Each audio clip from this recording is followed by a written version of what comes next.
Hey, thanks for joining me today. Today's the 18th day of the 30 days of November live video challenge I'm doing with a couple of friends.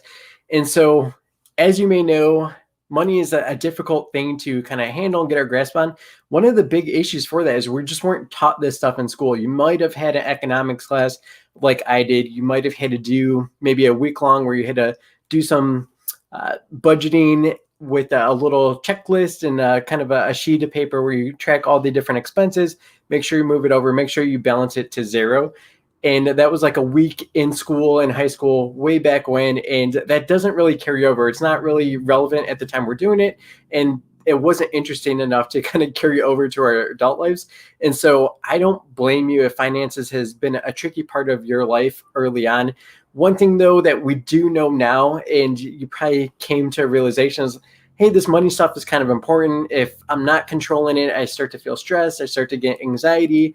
I start to make even worse decisions because I'm stressed. And so since we know that money is important, even though we weren't taught it, it's not a get out of jail free card forever. You definitely want to start taking advantage of knowing this and really start to make sure that you have control. So what are some of the things though that do make getting your grasp around money just really hard? It's a lot of things. So it's paying yourself first. And so what that is that's saving. I don't remember that being a part of the economics class is saying, hey, this is super important. You need to pay yourself first. You need to save for an emergency fund. You need to make sure that your savings for your goals, both short-term and long-term. And that's another part of it, right? Your goals are important. They're super relative to your enjoyment in life, but no one showed us how to kind of compare and contrast all these different options that are available to us. We're just told like, hey, all this stuff is fun and exciting and cool. You should try to do these things, but which ones, how should you weigh them? And how can you plan for these things? How do you plan for competing priorities, different things that are important to you, but some are more important than others. So that's a huge aspect of just financial planning is how do you organize the things that are most important to you and make sure you get the most out of life, not just spending money because you have it. And I think that's where a lot of people feel like, no, I'm pretty good with my money because I make it month to month and I never go backwards. And the problem with that is it works up until a point.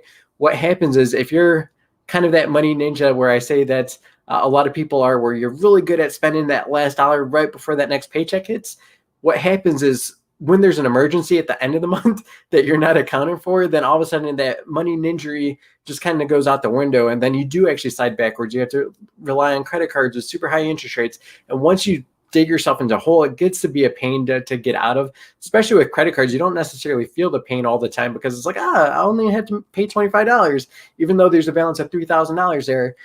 I can make this work monthly, and you sure can. And they do that for a reason. They want you to keep paying that 20% interest rate.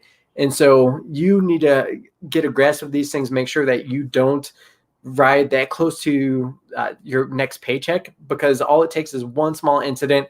All of a sudden you're in the hole. Then it gets easier to stay in the hole, and getting out of debt and building wealth. Those are things that are competing very, very much. So debt is a drain on you. It drags you down, and building wealth is when you get to the point where you do have excess funds, you've got an emergency savings, you can start investing and start really making your money work for you. Those are two different, totally opposite things. So debt is going to weigh you down, but investing in things that are going to grow for you and work on your behalf, that's going to help you grow and feel really confident too as it's happening, because you'll wake up in the morning, you'll see that your investments are growing, you're gradually putting more and more into it every single month. And so that even if the stock market just doesn't do anything, the fact that you're constantly contributing is just growth in and of itself, something you wouldn't be doing if you were just spending that money.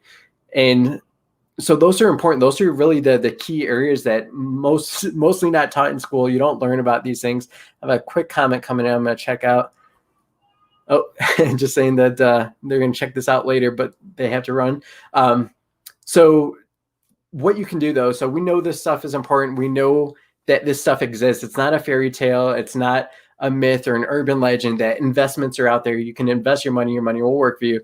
I know a lot of people, all my clients are investing. So if you're kind of thinking to yourself, like, how do I get out of debt and start building wealth and investing in things? You just need to get focused. You need to find ways. And there's a lot of ways. You don't have to only watch my videos. There's a lot of me out there. Hopefully I'm unique and beneficial to the clients that I serve specifically. But if you just need education and you just need to get the information so you can start putting things together and start leveling up over time, like that, do a Google search. You'll find anything that you need. If you're stuck on something, what does this mean? Type it in Google. It'll show you. So we weren't taught this in school. Definitely makes sense for early in our career, early in our lives when we're trying to figure stuff out. But now that we know that this is important, you need to start looking into this stuff. You need to start figuring it out. And these things do compound. Something that might be stressing you out now, you'll actually get the hang of it. You'll get educated, you'll learn, and then you'll kind of get more advanced information. And the cool thing about it, the thing I love about helping my clients with their financial planning and just financial education is it truly does level up. Once you learn something, it's not like you're going to unlearn it unless you like lose memory or go into a coma or something like that. Like this stuff truly does compound. If you find out what interest is, if you find out how investments work, you're not going to move backwards in your knowledge from that point. And so that means any additional information you get is only moving you up closer to just more enlightenment and understanding of, hey, this stuff is cool. This stuff can help me. It can make my life a lot easier. Yes, I might be sacrificing stuff in the short term. I might not get Starbucks every day, but if that means that I'm going to be able to do everything I want to do the rest of my life, and that might be a good trade-off for you. It might mean that because you don't go to Starbucks every day, you're able to travel a lot more or travel a little bit kind of higher extremes than what you'd be used to. Because I know that's one of the tricky things, right? Like if you travel often, well, maybe you're not able to do it as intensely as you'd want to. Maybe you're not able to do all the touristy type things. And so that's something that you're able to compare and contrast. And all this stuff is going to come with practice, use, and educating yourself to just get more informed of how all this stuff is going to fit together, how it's going to help you really just navigate your life and build the life you want to create. I think that's the biggest thing. I think so many people live life in default, just reacting to like, oh, this looks like the new thing I should be excited about or caring about, like the new iPhones, all that stuff coming out. Like, oh, yep, it's important to some people, but just because it's important to them doesn't automatically make it important to you. Definitely create your own filters, create things that are going to help you really nail down into the things that are going to be adding value to your life. And that will help go a long way. That's one of the biggest issues that people run into is just kind of comparing and contrasting all these different ways we can spend our money and all the different ways that people are trying to get us to part with our money too, because there's so many different businesses, there's so many different services, and yes, they add value, but you need to make sure that it's enough value for you to make that decision. Because if you're putting your money into something else or using it for some other expense, it is coming at the expense of some other alternatives that you could be doing. That again, I just kind of use travel because I know that's an important goal for almost all my clients. I think travel is just a line item. We're like, hey, we're saving for this every month because it's so important. And so just knowing that these things have these trade-offs, and if you're putting stuff in one spot, that means you're taking away from somewhere else. And so that's the thing. Unless you grow your income dramatically, that's going to be the case. You're always going to have those limitations. Even millionaires have limitations too. I think that's important to know. Millionaires are actually better than most people at keeping monthly budgets. You think that millionaires don't have to keep budgets, but they're millionaires because they actually know where their money is going. They're making sure their money is being attached to something of significant value, and they're making sure that they're never overextending themselves, because that could put them in a place where they don't want to be, where they start moving back, where they have to start paying interest, and they know that interest is bad. Investments, compounding interest to you and your investments is always a good thing. So I'm not going to carry on too much more with that, but definitely take it upon yourself. Now that we know that money is important, you probably know that by now. It's not the most important thing, but it's a tool, and it's an important tool to get control over, so that you have more confidence, so you don't have to feel like you're reacting or living in somebody else's world or somebody else's game that you're just trying to play and survive. You don't have to just survive.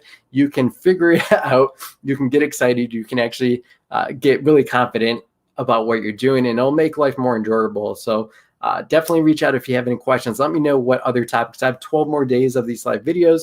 This was a fun one for me today, though. So I appreciate everyone that jumped on, everyone that commented, but reach out if there's another topic you want me to cover in future days. Next week is going to be all about gratitude and things like that. So definitely check in for that. But there's other days still in the month where I can tackle these things and different topics for you. Thanks for joining me.